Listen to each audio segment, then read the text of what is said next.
All இன்னைக்கு நம்ம விசாரத் பூர்வாடில் page number 162 எடுத்துக்கோங்க. விசாரத் பூர்வாட் கைடில் நாடன் டோஸ்ட் இன்னசென்ட் ஃப்ரெண்டு ஒரு ऐसे பார்க்க போகிறோம். पेज नंबर 162 प्रस्तावना कहानी तत्वों को लेकर विद्वानों में मतभेद हैं. यहाँ बहुमूल्य तत्वों के आधार पर नादन दोस्त कहानी की आलोचना की जाती है. ஃபர்ஸ்ட் லைன் வந்து என்ன சொல்லியிருக்குன்னா, இது ஒரு இன்ட்ரடக்ஷன். ஃபர்ஸ்ட்டாக வந்தோன்னா இன்ட்ரடக்ஷன். இந்த ஸ்டோரி வந்து ரூல்ஸோட டிஃப்ரெண்ட் ஒப்பீனியன்ஸோடு எழுதியிருக்கு. அதுக்கப்புறமா வந்து இது வந்து ஒரு பேஸ்ட் பண்ணியிருக்கு.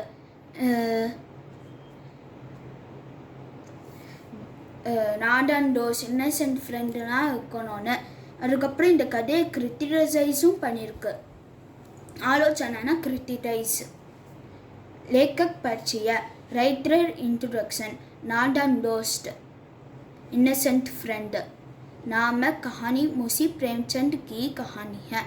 இந்த ஸ்டோரி வந்து मुंशी प्रेमचंद எழுதியிருக்கா. आपको उपन्यास समझ माना जाता है. உங்களை நம்ம வந்து நாவல் கிங்னு நம்ம சொல்கிறோம். आपने 300 से अधिक कहानियाँ लिखी हैं. நீங்கள் வந்து நிறைய 300 ஸ்டோரிஸ் மோர் தென் 300 ஸ்டோரிஸ்க்கு மேலே எழுதியிருக்கீங்க. शीर्षक हेडिंग केशव चिड़िया के अंडों को सुरक्षित रखना चाहता है. முதல்ல நான் கதையை சொல்கிறேன். இது என்ன நடக்கும்னா, கேசவும் சியாமாவும், கேசவ் வந்து அண்ணா, சியாமா ஒரு தங்க. அவங்க 2 பேர் பிரதர்ஸ் அண்ட் சிஸ்டர்ஸ். அங்குக்கு இந்த மாதிரி நிறைய டவுட்ஸ் இருக்கும். என்னென்னா பேர்ட்ஸ் இப்படி வளரும், பேர்ட்ஸ் எல்லாம் இப்படி நெஸ்ட்டு கத்துறா, அதுக்கப்புறம் இப்படி அவங்க எக்கு எண்டு ஒடிச்சு பெருசாகிறா, அந்த மாதிரி நிறையா டவுட்ஸ் இருக்கும். அவங்க வந்து அவங்க அப்பாட்டியும் கேட்பேன். ஆனால் அவங்க அம்மா அப்பா சொல்ல முடியாது. ஏன்னா அவங்க அம்மா அப்பா ரொம்ப பிஸியாக இருப்பா அவங்க ஒர்க்ஸில். அதனால ஒரு வந்து அவங்க வீட்டில் ஒரு லாஃப்ட் இருக்கும். அந்த லாஃப்டில் வந்து ஒரு பேர்ட் வந்து நெஸ்ட்டு கட்டியிருக்கோம். அந்த நெஸ்ட்டுக்குள்ளே 3 eggs இருக்கும். இந்த 3 eggsம் கேஸை வந்து ஒரு தடவை ஸ்டூல் ஏறி பார்ப்பான். பார்க்கும்போது வந்து அந்த அதில் 3 eggs இருக்கும். அவன் வந்து வந்து அது டச்சும் பண்ணுவான். அந்த எக்ஸை டச்சும் பண்ணுவான். அந்த எக்ஸை டச் பண்ணினா அந்த பேர்ட்ஸ் வந்து டர்ட்டை எடுத்துக்காதுல, அதனால் அவன் தெரியாது. அதனால் வந்து டச் பண்ணுவான். அதுக்கு மேலே கிளாத்தெல்லாம் போட்டு ஒன்று கொஞ்சம் இது பண்ணுவான், பார்த்துப்பான். அதுக்கப்புறம் கொஞ்ச நேரம் ஈவினிங் ஆகினோடனே சியாமா பாப்பா என்னென்னா எக்ஸ் எல்லாம் கீழே வந்துடுவான். அவன் நினச்சிருக்க எல்லா பேர்ட்ஸும் பறந்து போயிட்டுனேன். ஆனால் கேஸை சொல்லனா, இல்லை எக்ஸ் எல்லாம் கீழே வந்து ஒழிஞ்சிடுது. ஆனால் ஏன்னா இன்னசென்ட் ஃப்ரெண்டுன்னு வச்சுருக்க. அவன் கேஸை வந்து இன்னசென்ட்டாகவும் இருப்பான், அந்த பேர்ட்ஸோட ஃப்ரெண்டாகவும் இருக்கான். ஆனால் என்ன நாடான் தோஸ்ட்ரி இந்த ஹெட்டிங்கு அதே இப்போ शीर्षक ஹெட்டிங்கை சொல்லியிருக்கு. उत्तम शीर्षक द बेस्ट हेडिंग. केशव चिड़िया के अंडों को सुरक्षित रखना चाहता है. கேசவ் வந்து பேர்ட்ஸ் எல்லாம் பேர்ட்ஸோட எக்ஸை வந்து ரொம்ப பாதுகாப்பாக வச்சுக்கணும், ப்ரொடெக்டாக வச்சுக்கணும்னு நினைப்பான். इसी उद्देश्य में से वह अंडों को छूता भी है. இந்த ப்ரப்போஸில் அவன் வந்து எக்ஸா கூட டச்சும் பண்ணுவான். நான் சொன்னல, उसे मालूम नहीं था कि चिड़िया गंदे अंडों को नहीं सेती. அவனுக்கு தெரியாது என்னென்னா, நம்ம வந்து கேயை வந்து அது எக்ஸ் மேலே தொட்டோன்னா அது வந்து ஏற்றுக்காது, ப்ரொடெக்டாக இருக்காது. इस तरह भलाई करने जाकर चिड़िया की बुराई करता है. இந்த மாதிரி நல்லதை செய்கிறோன்னு வச்சுட்டு பேர்ட்ஸுக்கு வந்து கெடுதல் செய்வான். वह दोस्त भी हैं नादन भी हैं. அவன் வந்து ஃப்ரெண்டாகவும் இருக்கான், இன்னசென்ட்டாகவும் இருக்கான். इसे नादन दोस्त इस कहानी के लिए उत्तम शीर्षक है. அதனால் இந்த கதைக்கு வந்து ஹெட்டிங் வந்து நாடன் டோஸ்ட்னு ரொம்ப பெஸ்ட் ஹெட்டிங்கு.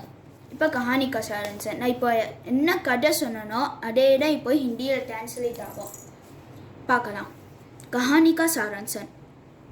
केशव और श्यामा दोनों भाई बहन थे. केशव श्यामा 2 பேரும் ब्रदर्स एंड सिस्टर्स. केशव बड़ा था और श्यामा छोटी थी. Keshav and elder, Shyama and younger. उनके घर की कानिस पर चिड़िया का एक घोंसला था.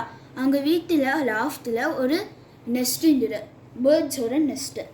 घोंसले में चिड़िया के अंडे दिए थे. அந்த Nestlé and birds and X போட்டுரு. केशव और श्यामा जानना चाहते थे कि चिड़िया के अंडे कैसे होते हैं. கேசவுக்கும் சாமியாவுக்கும் பார்க்கணும் போல என்னன்னா பேர்ட்ஸோட எக்ஸ் இப்படி இருக்கும்.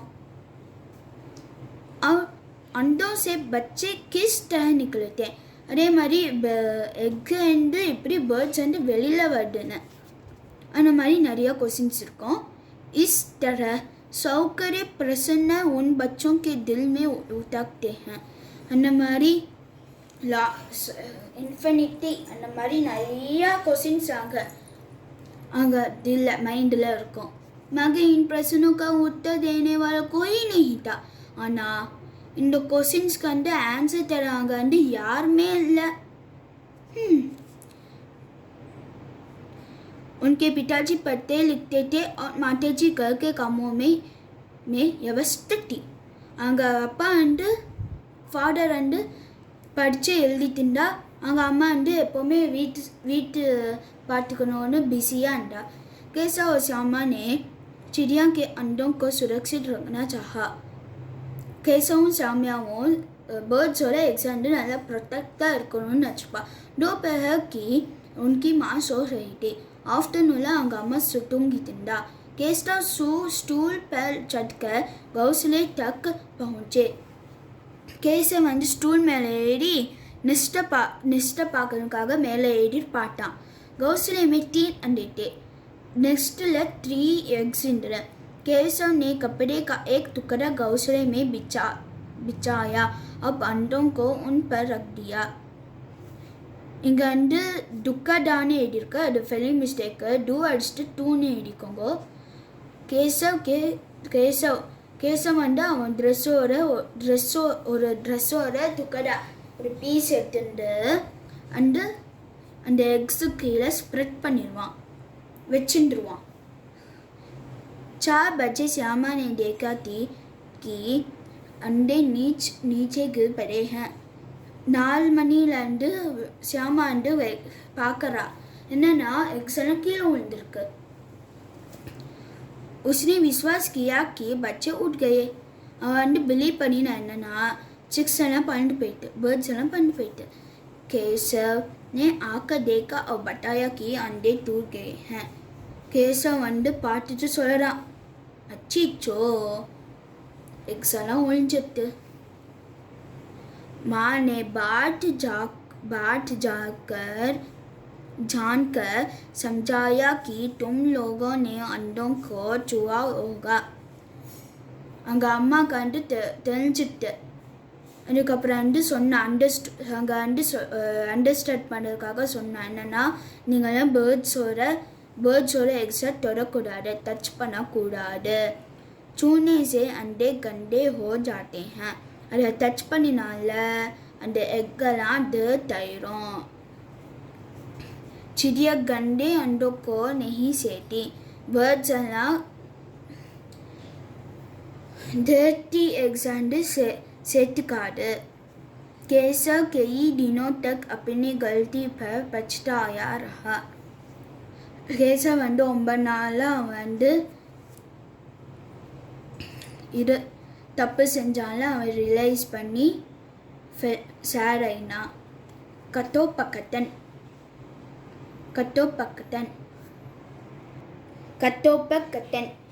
डायलॉग. किसी भी कहानी का आगे बढ़ने के लिए कथोपकथन ही सहायता करता है.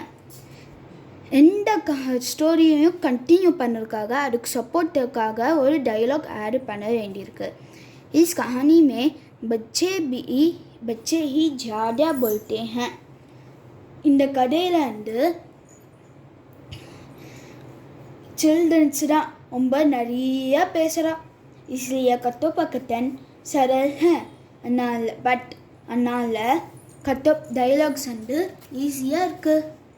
उनके संवाद से ही पता चलता है कि वे क्या करने वाले हैं. அவங்க பேசுறேன்னா நமக்கு தெரியுது அவங்க என்ன செய்கிறான்னு. दोनों बच्चे का आपसी प्यार, अम्मा जी का डर, सब उनके कथनों में से मालूम होता है. ரெண்டு குழந்தைகளுக்கும் அன்பு இருக்கு, அம்மா கிட்ட பயம் இருக்கு. அதனால் இப்போ இதை கட்டணும் டைலாக் வந்து நமக்கு ஞாபகத்தில் இருக்கு. इस तरह इस कहानी का कथोपकथन उत्तम है.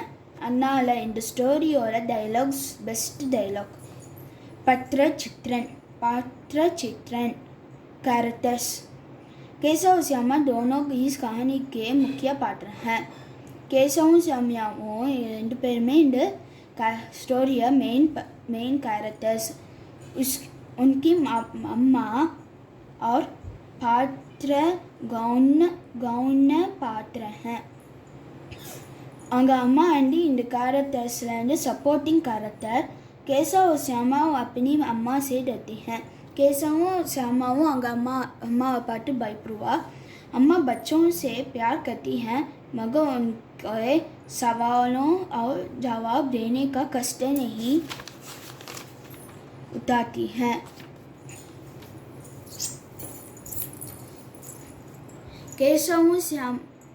கேசவும் சாமியாவும் அவங்க அம்மா வந்து அம்பும் கொடுக்குறா. ஆனால் அவங்க கேசவும் சாமாவும் கொஸ்டின் கேட்குறக்கு ஆன்சர் பண்ணக்கு அவங்களுக்கு தெரியல எப்படி ஆன்சர் பண்ணணுன்னு. ரொம்ப கஷ்டமான கொஸ்டின்ஸாக கேட்குறாங்க. केशव बड़ा है और श्यामा पर रोब जमाता है. केशव வந்து எழுதுறால श्यामा கிட்ட வந்து ஆர்டர் பண்ணுவா. इसलिए श्यामा माँ से सारी सच्चाई कर सुनाती हैं. அதனால் श्यामा வந்து அவங்க அம்மா கிட்ட ட்ரூத் மட்டும்தான் பேசுவான். இந்த மாதிரி கேசவ் இந்த மாதிரி என்ன செஞ்சாமா இந்த மாதிரி செஞ்சாமான்னு. इस तरह सब का पात्र चित्रण उत्तम ढंग से हुआ है. அதனால் இந்த ஸ்டோரி எல்லாரும் கேரக்டர்ஸும் பெஸ்ட் மெத்தடை எழுதியிருக்கு. பாஷா शैली लैंग्वेज स्टाइल. इस कहानी की भाषा शैली सरल है. இந்த ஸ்டோரியில் வந்து லாங்குவேஜ் ஸ்டைல் வந்து ரொம்ப ஈஸியாக இருக்குது, சிம்பிளாகவும் இருக்குது. कहानी में मुहावरों का प्रयोग हुआ है. இந்த ஸ்டோரி வந்து ப்ராபர்ப்ஸும் யூஸ் பண்ணியிருக்கு. इसे शैली रोचक बन गई है. भाषा से देश काल सेंचुरी. कथा जिस काल में और जिस देश में घटती है उसके बारे में लेखक कुछ बताता है. இந்த நேரத்தில் இப்போ இந்த தேசத்தில் நடந்திருக்குன்னு ஹேப்பன்ட் ஆயிருக்குன்னு லேக்கக் வந்து அது பற்றியும் சொல்லியிருக்கா. इसे कहानी आसानी से समझ में आती है.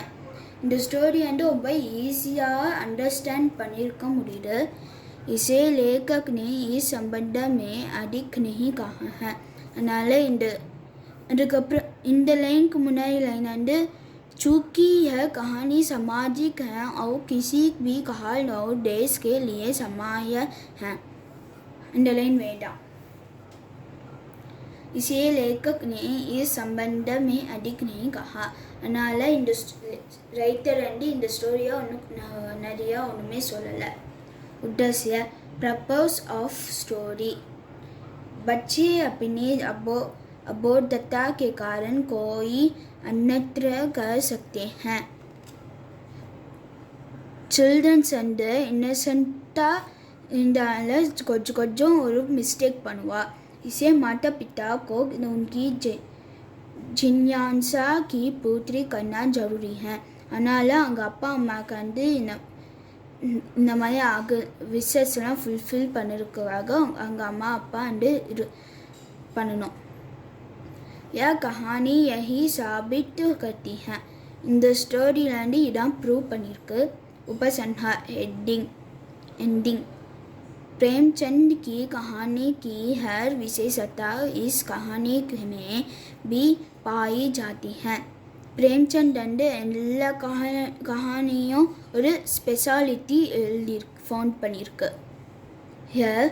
बाल मनोवैज्ञानिक कहानी सचमुच अनुपम है.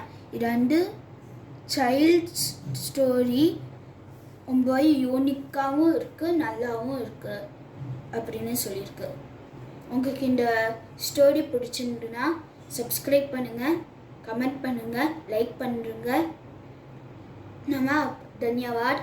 நம்ம இன்னொரு வீடியோக்கு நம்ம பார்ப்போம்.